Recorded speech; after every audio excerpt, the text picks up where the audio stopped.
नमस्कार, मैं हूं जर्नलिस्ट राजन और मेरी मौजूदगी एक बार फिर से एकता तिवारी जी के आवाज़ पे है। और अभी तक आपने देखा एकता तिवारी के सारे इंटरव्यू हमने दिखाए किस तरह से इन्होंने जो है खुलासा किया कि उस दिन 20 तारीख को जब ये मौजूद थी पहलगाम में, तो वो जो संदिग्ध जिनका स्केच जारी हुआ है, जो आतंकी हैं, वो भी खच्चर वालों के साथ वहाँ पे मौजूद थे। और जाँच एजेंसियाँ जाँच कर रही हैं और कई चीज़ जो इन्होंने दावे किए थे, वो वहाँ पे सच होते नज़र आ रहे हैं कि हाँ, खच्चर वाले जो है वो कहीं न कहीं आतंकियों से मिले हुए थे, क्योंकि पहले से ही आतंकी वहाँ पे अपनी जो है प्लानिंग कर रहे थे और तैयारी कर रहे थे कैसे घटना को अंजाम देना है। और संभवतः जो ये दावा कर रही हैं, हो सकता है शायद 20 तारीख को ही आतंकी घटना को अंजाम देने वाले थे, लेकिन 20 को अंजाम नहीं दे पाते हैं, तो फिर 22 को वो जो है इस घटना को अंजाम देते हैं। लगातार एकता तिवारी के बयान आपने सुना।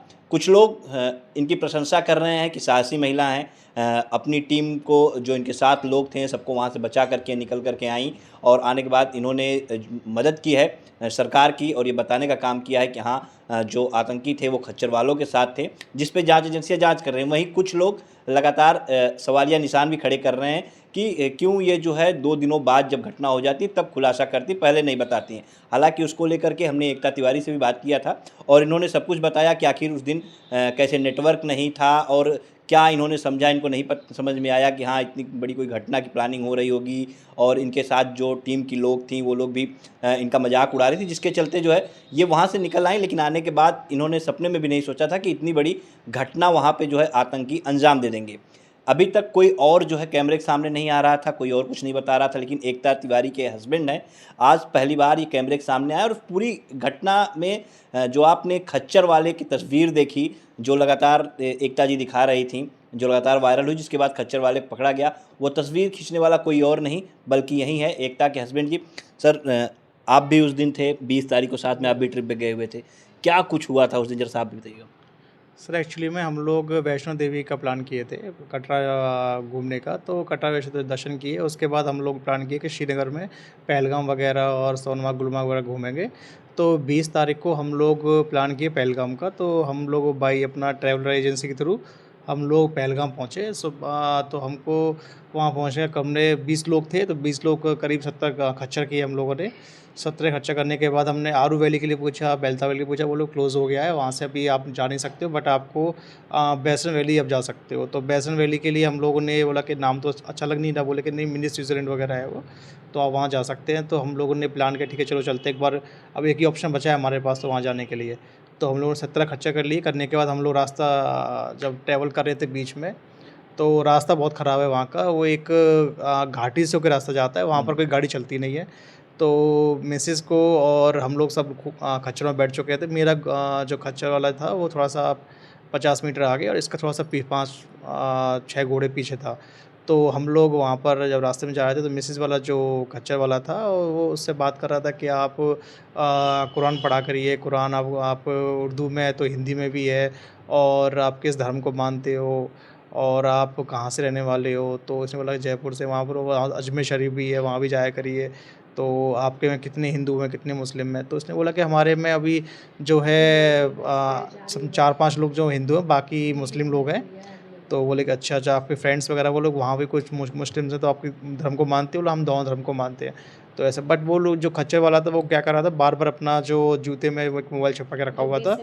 तो वो अपना मोबाइल निकालता है, बात करता है और फिर उसके बाद आपने भी देखा था ये चीज़, आपने भी एक्चुअली में इसको मैंने जब नोटिस किया था आपने? मैंने जब उसको वहाँ नोटिस किया था, जब एक बीच में एक जगह पे वो उस मिसेज़ के घोड़ा, मेरा घोड़ा थोड़ा आस-पास आ गए थे, तो वो बंदा जो था थोड़ा आगे आया, तो उस टाइम पर मिसेज़ ने मुझे इशारा किया था कि आप जो है इसका फ़ोटो वगैरह वीडियो वगैरह जो कुछ बना लीजिए। तो फिर मैंने मतलब नाटक किया उसका वीडियो बनाने का, मतलब उसका आस-पास के लोकेशन का। तो उसमें वो मतलब हमने उसका वीडियो बना लिया था। तो फिर हम लोग जब ऊपर मैं मुझे उस टाइम समझ में नहीं आया कि वीडियो बनाने क्यों बोला है इसने। बट जब हम लोग आगे, बारिश हुआ, बारिश हो जब एक जगह खच्चर रुके सब लोग, तो इसने मेरे पास आके बोला ऐसे-ऐसे वो बंदूक की बातें कर रहा है, कुछ बंदूकें घाटी-वाटी बेच दी हैं, कुछ ऐसा कुछ बोल रहा है वो। और मुझे डर लग रहा है कि कहीं ऐसा ना वो हमारे पास जो कैश पड़ा हुआ है वो चोरी वगैरह कर ले। अच्छा, मतलब आप लोग को ये लगा कि हाँ, बंदूकों की बात कर रहा है, ऊपर जाने के हाँ। बाद कोई छिनैती या लूट-पाट कर सकता है हमारे हाँ, साथ। लूट-पाट का हम लोगों को लूट-पाट का मैटर लगा था। हमको ये मैटर पता ही नहीं था कि ऐसा मतलब कि अटैक भी हो सकता है, आतंकवादी हो सकते हैं ये लोग। हमको चोरी-चकारी का मैटर लग रहा था। हम लोग ये लोकल के लोग हैं, तो चोरी ऊपर जाकर शायद चोरी करेंगे, हमको लूट-पाट हो सकती है, कैश हमारे पास क्योंकि हमारे पास फ़ोन पे, गूगल पे चल नहीं रहा था वहाँ पर, सब नेटवर्क सब गायब थे फ़ोन के। तो हम लोग ने एक कोशिश यही किया था कि ज़्यादा से कैश लेके जाएँ, तो हम लोग कैश ज़्यादा लेके गए थे, कैश पे ही सारा काम कर रहे थे। तो हम लोगों को डाउट हुआ कि शायद हो सकता है ऊपर जाकर ये कैश वगैरह लूट-पाट कर लेंगे हमसे और हम लोग फिर कहाँ किस तरह से कैसे जाएँगे, पेमेंट वगैरह भी करना है बहुत लोगों का। तो फिर उसके बाद हम इसने मुझसे बोला कि वापस चलते हैं, अभी तो बहुत अजीब-सा लग रहा है, तो धर्म वगैरह को लेके काफ़ी पूछ रहा है। तो हम लोगों ने उससे बोला, भाई हमको तो नीचे जाना है, हमको ऊपर जाना नहीं है। तो बोलता है, नहीं सर थोड़ा-सा तो रह गया है, बस 500 मीटर तो जाना ही है, 15-20 मिनट पहुँचा देंगे आपको। मैं कहा, नहीं भाई जाना ही, भाई हमको जाना ही नहीं है ऊपर, हमको तुम नीचे ले चलो। तो बोलते हैं, नहीं सर थोड़ा-सा रह गया, चलिए। वो बहुत फ़ोर्स कर रहा था बंदा कि मतलब आपको चलना ही चलना है, आपको अच्छा, नहीं तो दबाव बना रहा था कि नहीं आप चलिए हाँ, नहीं ऊपर। तो हमारा मालिक हमको छोड़ेगा नहीं, वो हमको बोलेगा आप टूरिस्ट को क्यों ऊपर लेके नहीं गया, ऐसे पूछेगा, ये बोलेगा। मैंने कहा, जो पूछेगा वो हम जवाब दे देंगे, तुम हमको नीचे ले चलो, हमको जाना ही नहीं है ऊपर। तो फिर वो बहुत ज़्यादा कन्विंस किया, वहाँ पे लड़ाई-झगड़ा भी हुआ, थोड़ा बहुत बहसबाजी हुई। उसके बाद वो कुछ आधे घंटे बाद कन्विंस हुआ कि ठीक है चलो, अब आप सब चलो। हम लोग जब थोड़ा बोले कि अच्छा, वही हम लड़ाई झगड़े का जो वीडियो भी जो आप लोगों ने हाँ, बनाया था, जो वायरल हो वो रहा है। नीचे के वीडियो पर बनाया है। अच्छा, उसमें एक्चुअली में ऊपर भी झगड़ा हुआ था, ऊपर वाला वीडियो नहीं बन पाया था, बट नीचे वाला भी वीडियो वहाँ पे बन गया था। अच्छा। फिर हम लोग नीचे जाके भी वहाँ उस मालिक से बात की, वो रुद्राक्ष को लेके फिर बात करने लग गए, क्या पहन के रखा है, वो पहन रखा, वो ऊपर भी वो सब मैटर ही हो रहे थे। तो फिर इसने बोला कि वो भाई को कि तुम लाइव आने की कोशिश करो, लाइव आओ तुम। तो उनको तो पता नहीं था कि हमारे फ़ोन में नेटवर्क नहीं है, ये बात तो हमको पता थी कि हमारे फ़ोन में नेटवर्क नहीं है। तो उस भाई ने क्या किया, वो वीडियो बनाना शुरू कर दिया, वीडियो बना के ऐसा दिखाया जैसे वो लाइव चल रहा है और सब लोगों को दिखा रहा है। तो वो लोग वीडियो बनाने के लिए बोले, बंद करो, ये करो, वो लोग गाली-गलौज कर रहा है, ये कर रहा है, वहाँ पर ये सब कर रहा है, हम वीडियो बनाएँगे। तो वो फिर वहाँ पर थोड़ा डर गए वो लोग। फिर उसके बाद वहाँ वहाँ पर जो ड्राइवर था उसने हमको बोला कि सर आप यहाँ से निकल के चलिए, वैसे बहुत माहौल ज़्यादा ख़राब हो रहा है। अभी ये 15-20 लोग हैं, अभी और पूरा पब्लिक पूरा आ जाएगा और फिर आपका गाड़ी यहाँ से निकल भी नहीं पाएगा, आप निकल भी नहीं पाओगे यहाँ से। तो फिर हम लोगों ने सोचा ये बात तो वो सही बोल रहा है ये, तो फिर हम लोग ठीक है चलो प्लान करते हैं निकलने का। तो सब लोग बैठे, जस्ट जल्दी से निकलने का प्लान किया वहाँ पर। उस टाइम पर हम लोग, फिर इसने बोला कि शायद मिलिट्री विलिट्री कोई हो तो उससे शिकायत करते ही करते हैं। मैंने कहा देख लो अगर हो तो कोई, तो इसने देखा तो वहाँ कोई था नहीं। तो फिर हम लोग निकल आए वहाँ से। निकलने के बाद फिर जब 2 दिन बाद हम लोग ये न्यूज़ पढ़ते हैं कि अटैक हो गया है, हो गया, तब हम लोग हर चीज़ को रिवाइंड करते दिमाग में, अरे वो तो धर्म को लेके पूछ रहा था, वो साला मोबाइल बंदूकों की बातें कर रहा था। मैंने बंदूक की बातें करा तो अब समझ में आ रहा है ये साला वो हुआ है, जो अटैक हुआ है, वो उसको लेके बात कर रहा होगा। पहले आप लोगों ने कल्पना भी नहीं की होगी कि हाँ, इसको लेकर के वो लोग मतलब ये था कि हाँ, लूट-पाट की वजह से जो है बंदूकों की हाँ, बात कर क्योंकि रहा हम होगा। जनरली क्या सोचते हैं, हम जैसे हमारे यहाँ का एरिया है, जैसे लूट-पाट के लिए, कैश के लिए लोग बंदूकें निकालते हैं हाँ। और दिखाते हैं और कैश ले जाते हैं। तो वही माइंड में वहाँ भी हमारी ये चीज़ें आ रही थी, क्योंकि आईडी वगैरह तो उनकी थी नहीं उनके हमारे पास। तो हमें सोचा शायद ये जो लोग ऐड ऑन हो रहे हैं, मतलब जो वो जो खच्चर चला रहे हैं वो चला ही रहे हैं। उसके अलावा जो ऐड ऑन हुए हैं लड़के, जो और लड़के जो आ रहे हैं, तो उन वो लोग हमसे कैश ले जाएँगे। हम लोग किसी को बता नहीं पाएँगे उस टाइम पर कि कौन आया, कहाँ से आया, तो कैश हमारे पास रहेगा नहीं। तो ये सोच के हम लोग मतलब डरे हुए थे। लेकिन बाद में जब ये न्यूज़ पढ़ा तो हम लोगों को फिर बहुत चीज़ें रिवाइंड की। रिवाइंड करने के बाद हम लोग इसी नतीजे पे पहुँचे कि वहाँ के जो खच्चर लोग हैं, वो सब मिले हुए हैं और उनको सब पता रहता है कि कब क्या होने वाला है। अ, कोई सामने नहीं आया लेकिन आपकी पत्नी आगे आती हैं और वो मदद करती हैं, वो सारी चीज़ों को रखती हैं। डर नहीं लगा आप लोगों को? देखिए सबसे पहली जो लेडीज़ सबसे सामने जो आई थी वो मेरी मिसेज़ ही थी, जिसने मतलब कि ये खबर दिया सबको, मीडिया को पहुंचाया। उसके बाद उसने पुलिस में भी कॉल किया था, 1067 पे कॉल किया। उसके बाद वहाँ पर कुछ ख़ास रेस्पॉन्स नहीं मिला। उसने अपनी तरफ से पूरा योगदान दिया कि क्योंकि हम सब एक भारतीय नागरिक हैं और हमारी पहली प्रायोरिटी यही है कि हम लोगों को देश के लिए कुछ करना चाहिए।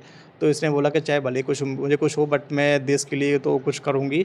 अगर मेरी एक हेल्प से अगर वो आतंकवादी पकड़ा जाता है, तो हम लोग उसको पकड़वाएँगे और अगर एक आतंकवादी पकड़ने से 100 लोगों की जान बचती है, तो हमारे लिए ये मतलब अच्छा गर्व की बात है। तो हम लोगों ने पहले इसने कोशिश किया कि उसको आतंकवादी पकड़वाएँ, उसका फ़ोटो वगैरह सब कुछ स्क्रीनशॉट लेके वगैरह वो भेज दिया उनको और वो पकड़ा भी गया है। और अभी अब आगे जो है उनका एनआईए का उसका जाँच जो कर रही है वो अपना करेगी। अब उनका काम है, बाकी हमारा काम जो था हमने अपना कर दिया। अच्छा, जिस तरह से 2 आतंकवादी जिनके स्केच जारी हुए वो उसमें थे और एकता जी दावा भी कर रहे हैं कि हाँ, साथ में थे। आपने भी देखा था उन दोनों को? एक को मैंने देखा था। एक को देखा था आपने? हाँ, एक को मैंने देखा था जो सबसे कॉर्नर वाला लड़का जो है। अच्छा, हाँ, जो मतलब आगे 100% श्योर हैं आप भी कि हाँ, हाँ, वही हाँ, था? वो कन 100% श्योर हूँ मैं कि वो लड़का 100% वही था, जो बीच में ऐड ऑन हुआ था और वो मैंने देखा भी था, अच्छा, क्योंकि वो मेरे घोड़े के पास आया था। अच्छा। हाँ, क्या होता है कि वो आगे-पीछे ऐसे घूमते रहते हैं, वो आगे जाएँगे फिर पीछे आएँगे, आगे जाएँगे पीछे आएँगे। वो लोग क्या करते हैं कि आपका हर चीज़ को वो एनालिसिस करते हैं कि कौन कितना है, कैसे कैसे साथ में कौन कौन है, तो वो आगे पीछे चलते रहते हैं। तो फिर वो हम लोग जब आगे आया तो एक बंदा मैंने देखा था, और वहाँ पर क्या होता है कि जब घोड़े चल रहे होते हैं, रास्ता ख़राब है ना, कि आप पीछे मुड़ने की कोशिश नहीं कर सकते, क्योंकि डर लगता है गिर ना जाए, खाई में गिर ना ना गिर जाए। जाए, उसमें गिर जाए।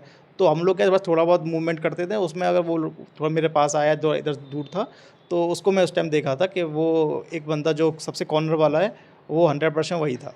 अच्छा उस समय तो आपने ध्यान नहीं दिया होगा और ये नहीं केयर किया कि हाँ, इनकी गतिविधियाँ संदिग्ध है। लेकिन जिस ये घटना हुई उसके बाद जब आप रिवाइंड किए होंगे, सोचे होंगे तो आपको कुछ लगा होगा कि हाँ, उनकी गतिविधियों में कुछ था, संदिग्ध नज़र आ रहा है आपको? पूरा पूरा संदिग्ध है सर, उसमें क्या है कि उनका जो जूते से पैर फ़ोन निकालना, एक तो सबसे बड़ा बात ये कि आप फ़ोन नॉर्मल कोई जिम में रखता है, कैसे रखता है, वो जूते में फ़ोन क्यों रखा? पहला तो उसका पॉइंट ये था। सेकंड, वो क्या है, मैं कुरान का टीचर रह चुका हूँ। कुरान के टीचर रह चुके हो तो खर्चा क्यों चला रहे हो? दूसरा, आप मतलब कि आप अजमेर शरीफ जाओ, धर्म को लेके मतलब कि आप हिंदू लड़की को आप ज़्यादा फ़ोर्स कर रहे हो बार-बार उस चीज़ धर्म को ले अपनाने के लिए कि आप उस धर्म को अपनाइए, कुरान अच्छा है, आपका भगवान का भी उसमें ज़िक्र है, ये है, वो है, तो मतलब वो अपने धर्म को कन्वर्ट करने के लिए उसको कन्विंस कर रहा है लड़की को कि आप हिंदू मुस्लिम धर्म में आइए, हिंदू धर्म में कुछ नहीं रखा है। तो वो गतिविधियाँ वो कोई नॉर्मल गतिविधियाँ नहीं है, जिसकी मानसिकता बहुत ज़्यादा ख़राब अच्छा होगी, ये वही बातें चीज़ कर ये रहा है। बातें पुरुषों से नहीं कही जा रही, ये बातें महिलाओं से सिर्फ़ कही जा रही थी, हाँ, कुरान पढ़िए। मतलब हुँ। कहीं न कहीं उनका माइंड वॉश करने का भी काम किया जा रहा था कि हाँ, डाइवर्ट किया जाए, मुस्लिम धर्म में आए, ऐसा लग रहा है? हाँ, देखिए वो कि एक्चुअली में क्या है कि उनका जो मेन मुद्दा होता है, देखिए उन्हें मारे मारा किसको? पुरुषों आदमियों को। को। उन्होंने हिंदू आदमियों को इसलिए मारा है क्योंकि उसका एक आदमी मरेगा, उसकी औरत वैसे ही मर जाएगी, उसका परिवार पूरा वैसे ही खत्म हो जाएगा। हिंदू लड़कियों को उन्होंने टारगेट इसलिए करते हैं क्योंकि जो आगे वंश चलाने वाली जो हैं, वो लड़कियाँ ही हैं। अगर वंश किसी का चलेगा तो हिंदू लड़कियाँ कम हो जाएँगी, अगर वो धर्म कन्वर्ट होके किसी मुस्लिम में चली जाएँगी और अगर मुस्लिम लड़के शादी कर लेंगी, वो अपना धर्म चेंज कर लेंगी, तो हिंदू की जनसंख्या ऑलरेडी कम हो जाएगी। तो एक तो उनका टारगेट ये रहता है कि हिंदू लड़की जो है उनको आप धर्म कन्वर्ट करा के उनको मुस्लिम बनाएँ, और जो हिंदू जो आदमी है उनको उनकी जनसंख्या कम कैसे की जाएगी, उनको उनको मार कम की जाएगी। अच्छा उसमें कुछ ऐसे भी थे खच्चर वाले जिन्होंने आपकी मदद की, जिन्होंने आपसे निकलने के लिए वहाँ से कहा उनको लेके आप क्या एक कहेंगे? खच्चर वाला था, एक खच्चर वाला था, उसमें ऐसा था जो उस टाइम मतलब कि वो निकलने के लिए बोला था कि मैम आप निकल जाइए यहाँ से, सर आप निकल जाइए। वो क्योंकि मतलब क्यों, क्या क्या हुआ? बोला नहीं, नहीं बस आप निकल जाइए, मैं बोल रहा हूँ आपको, आप ऊपर मत जाइए और आप यहाँ से निकल जाइए। हो सकता है शायद उसको अंदेशा हो गया, वो सब लोग घूम रहे थे वहाँ पर, कि एक्चुअली में क्या होता है कि सबको अपनी जान प्यारी होती है। तो उसको उसने हमको एक इशारों में नॉर्मली धीरे से आके पीछे से बोल दिया कि आप चले जाइए। उसको भी पता होगा कि जो लोग ऐड हो रहे हैं, हो सकता है वो आतंकी हों। उसको पता होगी ये बात, क्योंकि तभी तो उसने बोला पीछे से कि आप चले जाइए। उसको ये फ़ील हुआ होगा कि भाई कहीं ऐसा ना ऊपर जाके इनके साथ कुछ गलत हो जाए, और तो उसने बोल दिया। अब उसकी बात को उस टाइम तो हम बस थोड़ा-सा सोचे क्यों कह रहा है, फिर बाद में इसने बताया कि बंदूक की बातें, तो चोरी-वोरी का मैटर सोचने लग गए। तो फिर हमें लगा शायद ये सही कह रहा है, हमें नीचे जाना चाहिए। अच्छा एकता जी ने एक इंटरव्यू में ये भी कहा कि अमरनाथ की यात्रा पे जाना है लेकिन अब हुँ। वो मतलब ये कह रही हैं कि कुरान पढ़ूँगी, कलमा हाँ, पढ़ूँगी, हाँ, कलमा याद तो करूँगी और उसके बाद ओम भी मिटवाने की बात कर रही हैं। तो क्या वाक़ई में इतने डर गए हैं आप लोग? अरे नहीं, ऐसा डरने वो ओम कब, देखिए हम अपने जो हमारे भोलेनाथ बाबा हैं उनको कभी हम भूल नहीं सकते हैं, और उनको हम कभी भी मतलब कि ये चीज़, मैं खुद उनका ओम पहनता हूँ देखिए। मैं भी एक ओम पहनता हूँ, मैं अपनी अंगूठी में भी ओम पहनता हूँ। हमारे जो भोले बाबा हैं हम उनको सबसे टॉप पे रखते हैं, और वही हमारे लिए सब कुछ हैं। चाहे हमारी जान चली जाए, कुछ भी हो जाए, लेकिन हम उनको नहीं छोड़ छोड़ सकते। और रही बात ओम मिटाने का, तो ओम कभी नहीं हम मिटा सकते। वो हमारे दिल में रहते हैं और दिल से कभी कोई इंसान जा नहीं सकते। दूसरी बात ये है कि उसने अमरनाथ यात्रा को लेके ये बात बोला था कि अगर आपको अमरनाथ यात्रा करनी है, तो उसने बोला हाँ, मुझे करनी है। तो उसने बोला कि आप, तो इसने बोला कि नंबर मुझे दे दीजिए, आप मोबाइल नंबर अपना, मैं आपसे कॉन्टैक्ट कर लूँगी, तो जब आऊँगी। तो इसने बोला कि मैं मोबाइल नहीं रखता हूँ, जबकि उसका मोबाइल उसके जूते में है, वो बात कर रहा है वहाँ पर, उसने नंबर नहीं दिया। उसने बोला मोबाइल नहीं मैं रखता नहीं हूँ, और आप एक काम करना, आप जब भी अमरनाथ यात्रा की जो डेट है, आप डेट मुझे कन्फर्म कर दीजिए, मैं आपको उसी जगह मिलूँगा। अच्छा। हाँ, तो वो अब इसने बोला कि मैं विदाउट रजिस्ट्रेशन आपको ले जाऊँगा, रजिस्ट्रेशन की भी इसने बोला रजिस्ट्रेशन होता है उसका तो, बट अब नहीं, रजिस्ट्रेशन की ज़रूरत नहीं है, मैं आपको विदाउट रजिस्ट्रेशन ले जाऊँगा। क्योंकि जो रास्ता है अमरनाथ का, वो पहलगाम से होके जाता है। आपको यात्रा पहलगाम से शुरू करनी पड़ती है, और पहलगाम के उस जाने के, अमरनाथ जाने के 2 रास्ते हैं। एक बालताल वैली से जाता है और एक जाता है आपका चंद्रवाली वैली से। तो वो मेरे हिसाब से उन लोगों को सब कुछ पता है, वहाँ का एरिया पता है कि पूरा वैली का एरिया पता है कहाँ पर क्या है, तो वो लोग कुछ भी कर सकते हैं, कहीं से किधर से भी जा सकते हैं। तो मतलब ये माने कि हाँ ओम नहीं मिटाएँगी, और कलमा और कुरान याद करने की पढ़ने की बात कर रही कोई थी, नहीं, उसमें कोई क्या? ऐसा कभी नहीं होगा कि हम कलमा और मैं तो नहीं कुरान करूँगी। और ये कभी पढ़ने वाला ये कोई मैटर कभी नहीं करेंगे हम। हमारे बस भोले बाबा हैं, वही हमें सदा वही रहेंगे। मैम क्या कह रही हैं आप? मैं तो करूँगी, ये करें या नहीं करें, इनकी जान तो बचा लेंगे। क्यों कलमा कुरान पढ़ेंगी? हाँ, ओम मिटाने का भी सोच रही हूँ, क्योंकि हर जगह जाते हैं ओम का सबसे पहले क्वेश्चन उठता है। वहाँ पे ओम का क्वेश्चन कई बार उठा, रुद्राक्ष को लेके उठा। मैं तो भाई को बोली क्यों पहनता है ये, फालतू में ऐसे क्लेश हो जाता है। हमारी जो सुरक्षा एजेंसी है वो तो कुछ कर नहीं पाती हैं। उल्टा है ना, 10-10 क्वेश्चन हम लोगों से करेंगे, उसके बाद भी कोई उनका रोल ही नहीं दिख रहा है मुझे। 7 दिन हो गए अभी तक कोई पकड़ा ही नहीं गया है। लेकिन और मैं बार-बार बोल रही हूँ कि मैं अपना जो है, मैंने जो सुना उस पे मैं 100 में से 200% श्योर हूँ, उस चीज़ को ही वो गंभीरता से नहीं ले रहे हैं। तो इसलिए अपनी जान बचाने के लिए कुरान पढ़ो, याद करके जाओ और ये हटाओ। सबसे बड़ी सुरक्षा एजेंसी तो आपके साथ ओम थी, हो सकता है उसी की वजह से आप बची है ना? सर अंदर रखेंगे ना उस चीज़ को, सामने से हटा देंगे। सामने से लेकिन हटा देंगे। कह रही हैं कि मिटा दूँगी आप। नहीं, मैं ये ऊपर से बोल रही है, ऐसी इसलिए बोल रही है कि क्योंकि वो एजेंसी पकड़ा नहीं गया है अभी, तो वो गुस्से में बोल रही है, बट ऐसा कभी नहीं होगा। यहाँ बिल्कुल देखिए तो एकता जी के पति हमारे साथ थे और इन्होंने सारी घटना को बताया किस तरह से उस दिन वहाँ पे जो संदिग्ध थे खच्चर वालों के साथ, और खच्चर वाला जो संदिग्ध था वो तो हालांकि पकड़ा गया, पूछताछ उससे चल रही है। और एक जो टेररिस्ट जो आतंकवादी था वो उसको इन्होंने देखा था, वो भी उसमें था खच्चर वालों के साथ, और सारी घटना का जिक्र इन्होंने किया, सब कुछ बताया कि हाँ ऐसे ऐसे हुआ था। और इन्होंने ये भी बताया कि जो एकता जी कह रही थी कि हाँ ओम को मिटाऊंगी, तो ऐसा कुछ भी नहीं है। भोले बाबा पे इनको भरोसा है, और कभी भी ओम को जो है ये नहीं मिटाएंगे और अमरनाथ की यात्रा पे जरूर जाएंगे।